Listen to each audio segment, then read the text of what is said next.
এরকম অনেক বিষয়ে মানুষ বিভিন্ন বিষয় নিয়ে তদবির নিয়ে থাকেন।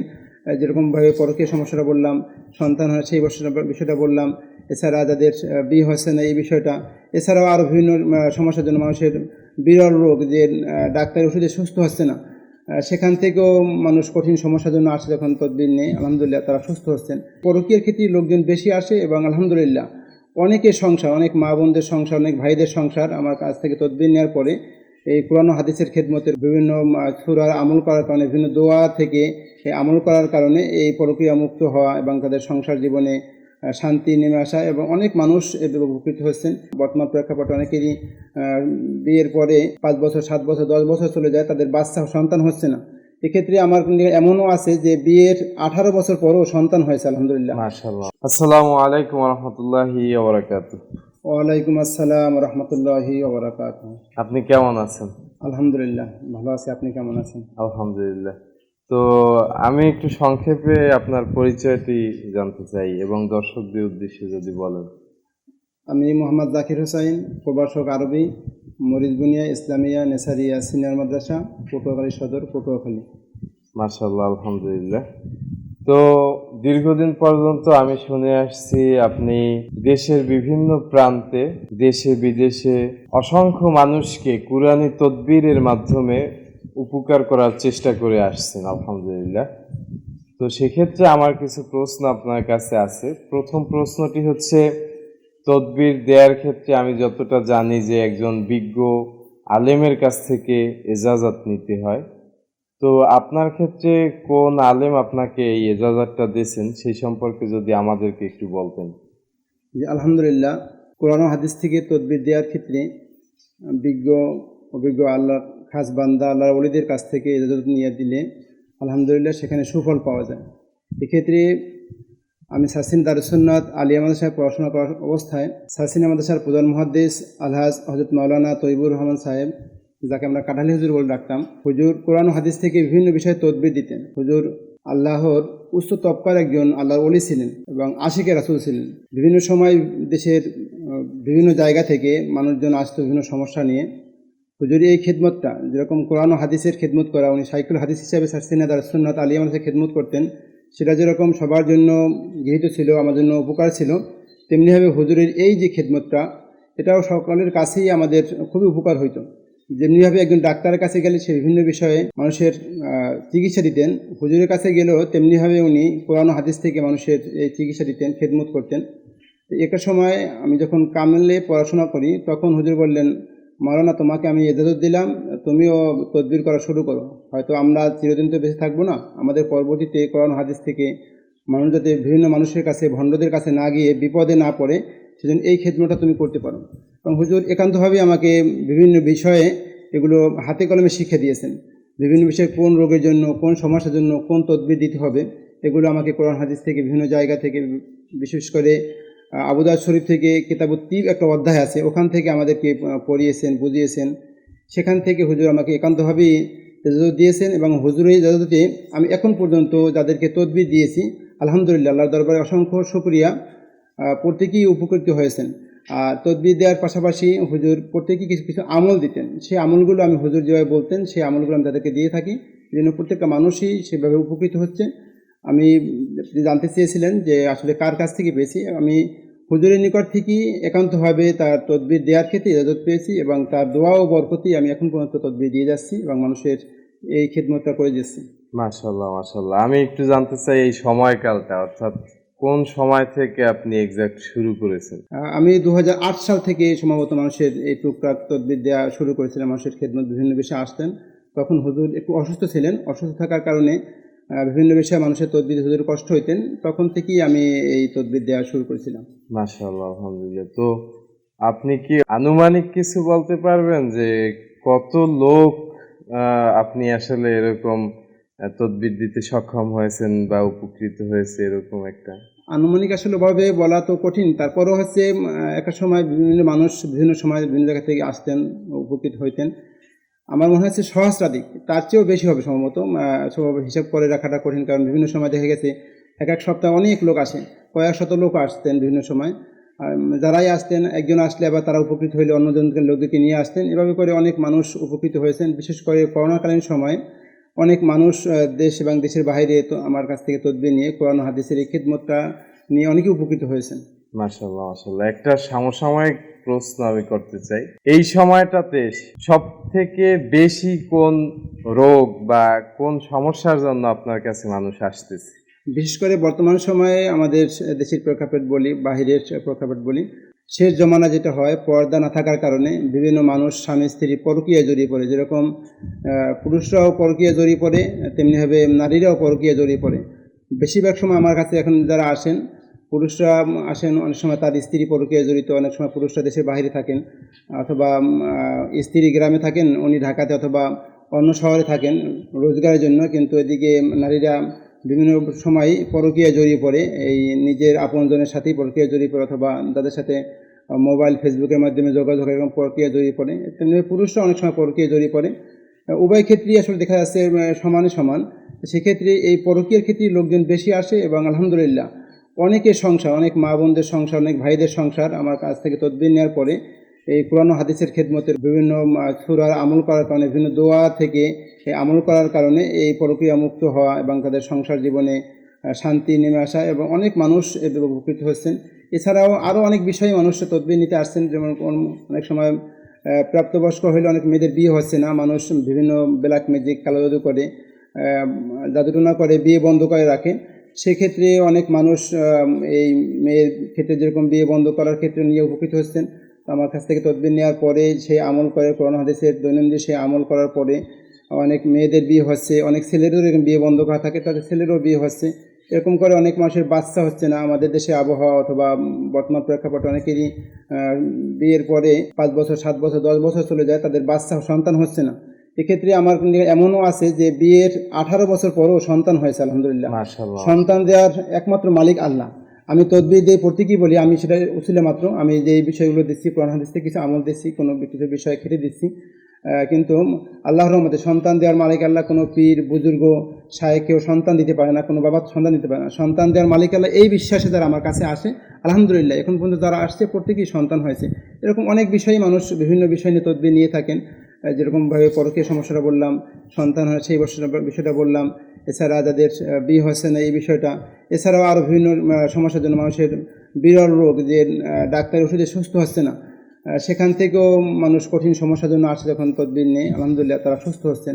এরকম অনেক প্রমাণ হয়েছে। আমাকে এমন লোক বলছে যে হুজুর, দীর্ঘদিন প্রায় 20 থেকে 30 বছর এক এক রোগের জন্য ডাক্তারি ট্রিটমেন্ট নিচ্ছি, ওষুধ খেতেছি, বিভিন্ন জায়গায় দেশ এবং দেশের বাইরে চিকিৎসা করেছি, সুস্থ হচ্ছে না, আপনি একটু তদবির দেন। আমি আসলে সম্পূর্ণ তাওয়াক্কাল তো আল্লাহর উপর ভরসা করেই সেই কোরআন হাদিস থেকে তদবির দিয়েছি। তারা এভাবে তদবির নেওয়ার পর আলহামদুলিল্লাহ সুস্থ হয়েছেন এবং পরিপূর্ণ সুস্থ হয়ে আসছেন, দেখা করছেন। এরকম অনেক মানুষ আছে। এরকম বিভিন্ন বিষয়েই আমার নিকট অনেক মানুষ আসে এবং তারা উপকৃত হচ্ছে, আলহামদুলিল্লাহ। মাশাআল্লাহ মাশাআল্লাহ।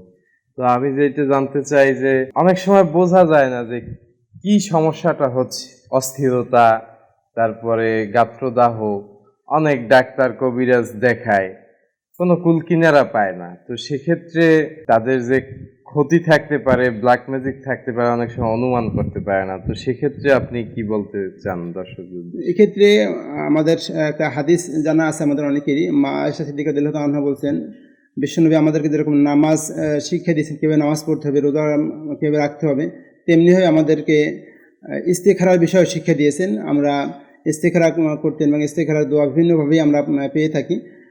একটা মানুষের সম্পর্কে ইস্তেখারা করলে ভালো কি মন্দ এভাবে যে বোঝা যায়, তেমনিভাবে এই রোগটার কী সমস্যা, তার কি আসলে মানুষের কোনো ক্ষতি না এমনিতেই হচ্ছে সমস্যাটা, এটা আমরা ইস্তেখারা করে বুঝতে পারি। আল্লাহর পক্ষ থেকে একটা ইশারা ইঙ্গিত দিন, আমি সেভাবে ইস্তেখারা করে নাম, বাবার নাম, মায়ের নাম দেওয়া থাকলে একটু ইস্তেখারা করে বুঝতে পারি। বোঝার যেমনিভাবে ডাক্তার বিভিন্ন বিষয়ে চিকিৎসার জন্য বিভিন্ন টেস্ট পরীক্ষা নিরীক্ষা করে দিয়ে থাকেন, তেমনিভাবে আলেমরাও, আল্লাহর খাস অলিরা যারা, আমি হয়তো বা অত বড় আলেম না হইতে পারলেও আলেমদের সংস্পর্শে থাকার কারণে ইস্তেখারার দোয়া নিয়ম শিখেছি।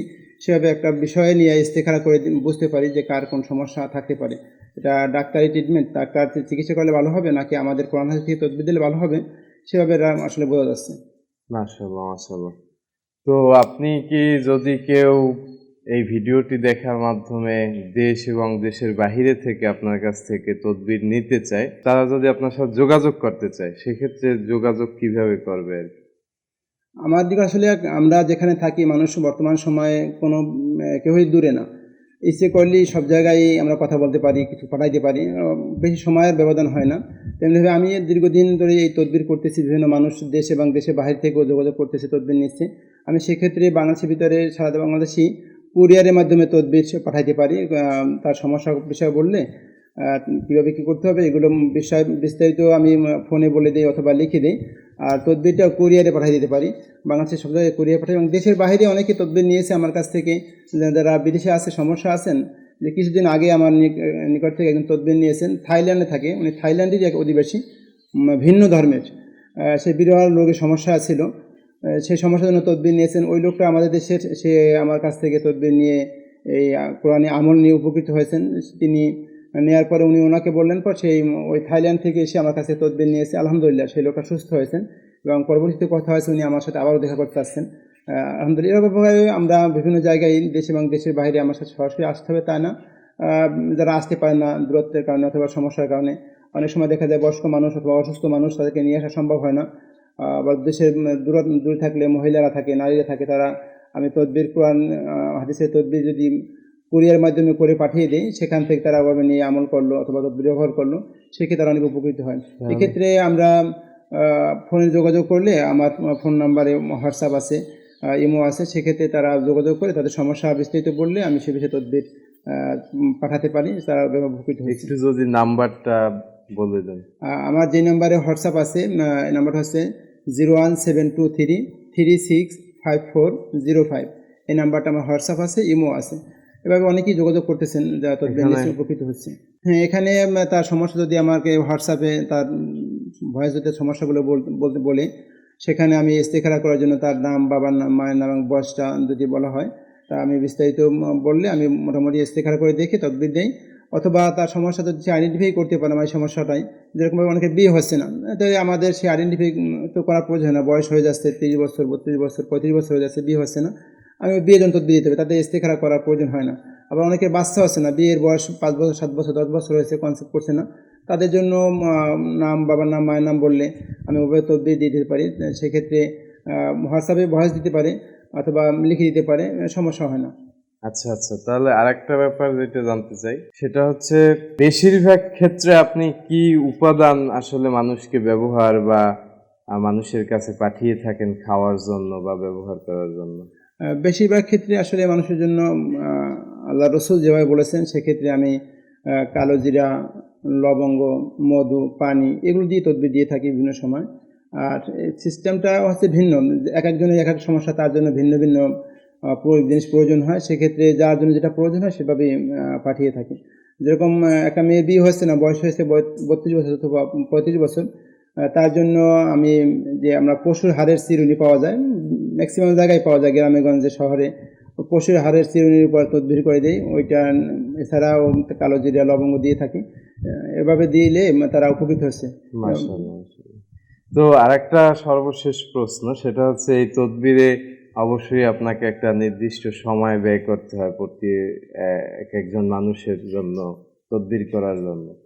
তো সেক্ষেত্রে প্রত্যেকটা মানুষেরই জীবন চলার ক্ষেত্রে একটা চাহিদা থাকে, আপনি যে সময়টা ব্যয় করবেন এর তো একটা মূল্য আছে, আপনি তো শুধু শুধু একজনের জন্য এই সময়টা ব্যয় করতে পারেন না।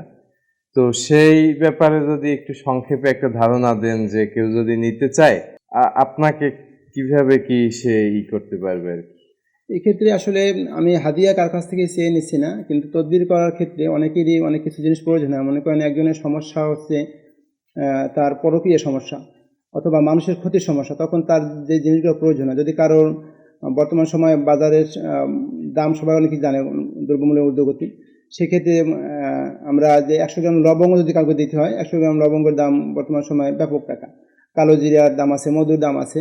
সেক্ষেত্রে যদি কেউ এগুলো নিয়ে আসে আমার কাছে সরাসরি, যেটা তার যে উপকরণগুলো লাগবে, যে মধু লাগবে, কালো জিরা লাগবে, পানি লাগবে, এগুলো কেউ নিয়ে আসলে আমি তদবির করে দিলাম, তাবিজ লাগলে তাবিজ দিলাম প্রয়োজন হলে। সেক্ষেত্রে এগুলো নিয়ে আসলে আমি তদবির করে দিলাম, সে তার সামর্থ্য অনুযায়ী অথবা তার খুশি মতো সে হাদিয়া আমাকে দিয়ে যায়, সেক্ষেত্রে কোনো নেই। আর যদি মনে করেন একজন লোক দূরে আছে, আমি আসি পটুয়াখালীতে, উনি আসেন মনে করেন ঢাকাতে অথবা কক্সবাজারে আছেন অথবা সিলেটে আছেন, তখন সে এগুলো কিনে আমার কাছে পাঠাবেন কুরিয়ারে অথবা সে নিয়ে আসবেন, এটা ব্যয়বহুল হয়ে যাচ্ছে। উনি আমাকে বলেন যে হুজুর আপনি এগুলোকে কিনে আমাকে তদবির করে পাঠিয়ে দিন, সেক্ষেত্রে আপনার আমি হাদিয়া সহ এগুলো দাম দিয়ে দেবো। সেক্ষেত্রে আমাকে হাদিয়া উনি ওনার সামর্থ্য অনুযায়ী দেয়, আর এগুলোর দাম যেভাবে আসে এগুলো আমাকে দিয়ে দিচ্ছেন। হয়তো কেউ কম বেশি দিচ্ছেন, তবে অনেকে আছেন যারা, অনেক মা বোনেরা আসেন, অনেক পুরুষ মানুষও আসেন, একেবারেই আর্থিক থেকে সমস্যা, আর্থিক দিতে পারতেছেন না। অনেকে আমি ফ্রিও তদবির করে দিচ্ছি, কোরআন হাদিসে তদবির করা। অনেকে কিনতেও পারতেছেন না, যে কালো জিরা কিনবে 100 গ্রাম, সেই টাকাও তার নেই। আসলে আমি আমার নিজের থেকে অনেকে কালো জিরা কিনে দিচ্ছি, লবঙ্গ কিনে দিচ্ছি, পানি কিনে দিচ্ছি, এভাবে করে তদবির দিচ্ছি। সেক্ষেত্রে আমি কাউকে ওভাবে এক্স্যাক্টলি ওভাবে বলা যাবে না কার কীরকম খরচ হবে, যার যে সমস্যা নয় তার খরচ হয়। এভাবে সমস্যা বললে আমি বিস্তারিত বলতে পারি যে আপনার কীরকম খরচ আসতে পারে। আর হাদিয়াটা হচ্ছে এটা কোনো আসলে যার যার যার ব্যক্তিগত। যার ব্যক্তিগত ব্যাপার। আমি পরিশ্রম করলাম, সময় দিলাম তার পিছনে, সে কি আমাকে দিবে না দিবে এটা তার ব্যাপার। সেভাবে আসলে আমাকে কি মানুষ মূল্যায়ন করে দেন, সর্বশেষ কেউ ঠকায় না। আমার সময়ের সে পরিশ্রমের সে মূল্যায়ন দিচ্ছে, ম্যাক্সিমাম লোকগুলো মূল্যায়ন দিচ্ছে। আর আলহামদুলিল্লাহ যারা এ পর্যন্ত অনেক মানুষ তো নিয়ে উপকৃত হচ্ছেন, অনেকেই পরবর্তী যোগাযোগ করতেছেন, অনেকে আসলে যোগাযোগ করার সুযোগ হয় না, তারা উপকৃত হচ্ছেন এবং আমার সাথে সক্রিয়া জ্ঞাপন করা, ধন্যবাদ জানানো এভাবে করছেন, পরবার কিছু হাদিয়া তোফা দেওয়া এভাবে দিচ্ছেন মানুষ অনেকেই। মাশাআল্লাহ, আলহামদুলিল্লাহ, ভালো লাগছে যে আপনার যারা আপনার কাছে নিয়ে উপকার হয় তা মূল্যায়ন করে। কিন্তু আমি যতটা জানি অনেকেই দীর্ঘ বছর লাখ লাখ টাকা খরচ করে ডাক্তার কবিরাজের মাধ্যমে চেষ্টা করে তাদের সন্তানের জন্য, বিভিন্ন ধরনের সমস্যা তারা চেষ্টা করে উপশম পাওয়ার, কিন্তু পায় না। সর্বশেষ একজন হুজুরের কাছ থেকে কোরআনী তদবির নিয়ে সে উপকৃত হওয়ার পর সে আসলে সেই মূল্যায়নটা করে না। অনেক সময় দেখি যে লাখ লাখ টাকা খরচ করে আসছে, এখন হুজুরের কাছে 500 টাকার তদবির নিতেও সে কৃপণতা করে। তো তাদের মানে এরকম যদি কারো মন মানসিকতা থাকে, তাহলে তাদের উদ্দেশ্যে যদি কিছু বলেন। একবার আমার এক ছাত্র আমার নিকট আসলো, আমি মসজিদে ইমামতি করতাম।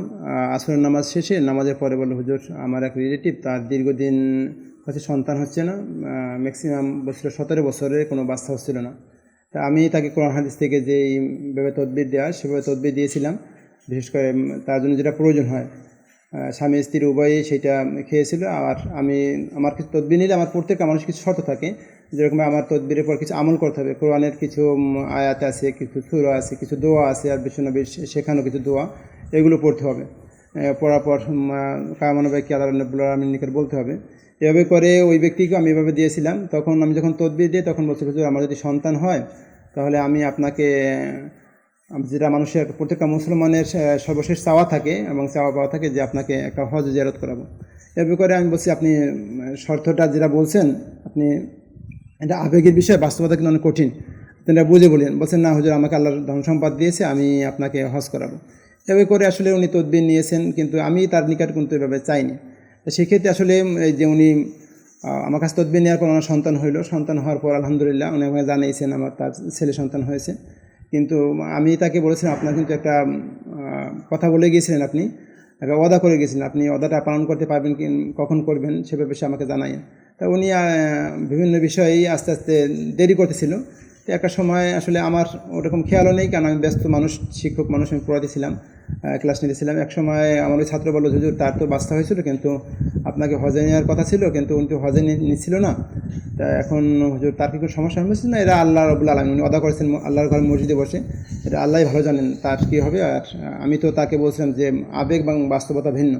উনি সেক্ষেত্রে আমাকে পরবর্তী আর যোগাযোগ না করায় একটা সময় আমাকে প্রায় বছরখানেক পরে যোগাযোগ করলো, হুজুর আমার বাচ্চারা খুব অসুস্থ, আপনি একটু আমাকে তদবির দেন।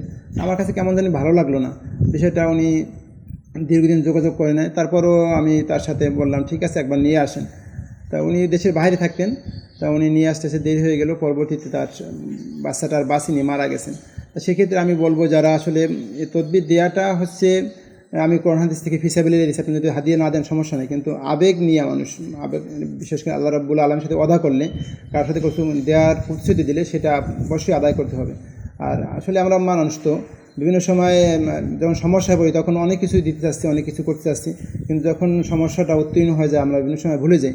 ভুলে যাওয়াটা স্বাভাবিক, ছোটোখাটো বিষয় আমরা ভুলে যাই, কিন্তু এই ধরনের বড় কোনো কথা, বড় কোনো কাজের কথা বললে এইগুলো আদায় করা প্রত্যেকটা মানুষেরই প্রয়োজন। সেক্ষেত্রে আমার ওই লোকটা পরবর্তী অনেক আসছে, অনেক কান্নাকাটি করছে, হুজুর আমার আর সন্তান হচ্ছে না। আমি বলছি যে আপনি যে কাজগুলো ওয়াদা ভঙ্গ করেছেন, আল্লাহ রাব্বুল আলামিন কিছু ক্ষমা চান, আল্লাহ যদি ক্ষমা করেন আপনাকে আল্লাহ করতে পারেন, আল্লাহ সন্তান দিতে পারেন। তা আপনি আল্লাহ রাব্বুল আলামিনের নিকট ক্ষমা চান। তা আমাদের প্রত্যেকটা মানুষই উচিত যে আসলে আমি প্রথমেই বলেছি, পরবর্তী আমি কোরআন হাদিস থেকে তদবির দেই। এখানে সম্পূর্ণই কোরআন হাদিস থেকে আল্লাহ রসুলের শেখানো দোয়া, পবিত্র কোরআনের বিভিন্ন আয়াত সূরা দোয়াগুলো থেকে দিচ্ছি। সেক্ষেত্রে আমাদের প্রত্যেকেরই উচিত যে যে অনুযায়ী নিচ্ছি তাকে মূল্যায়ন করা, অথবা যেভাবে বলা একজন আলেমের কাছ থেকে তদবির নিলে তাকে সেভাবে মূল্যায়ন করা এবং কোরআন হাদিসে সে আমলগুলো ঠিকভাবে করা। অনেকে আছেন আমার নিকট থেকে অনেকে তদবির নিয়েছেন, এখন পর্যন্ত বিফলে খুব কম গিয়েছেন, কিন্তু যারা ঠিকভাবে আমল করেছেন, কোরআন হাদিসের যে দোয়াগুলো সূরাগুলো পড়েছেন, আলহামদুলিল্লাহ তাদের কাজ হয়েছে। অনেকে যারা ঠিকভাবে করতে পারে না, নিয়ে তদবির নেওয়ার পর নামাজ পড়ে নাই, ঠিকভাবে খাননি, আমল করেনি, তাদের আসলে হয়নি।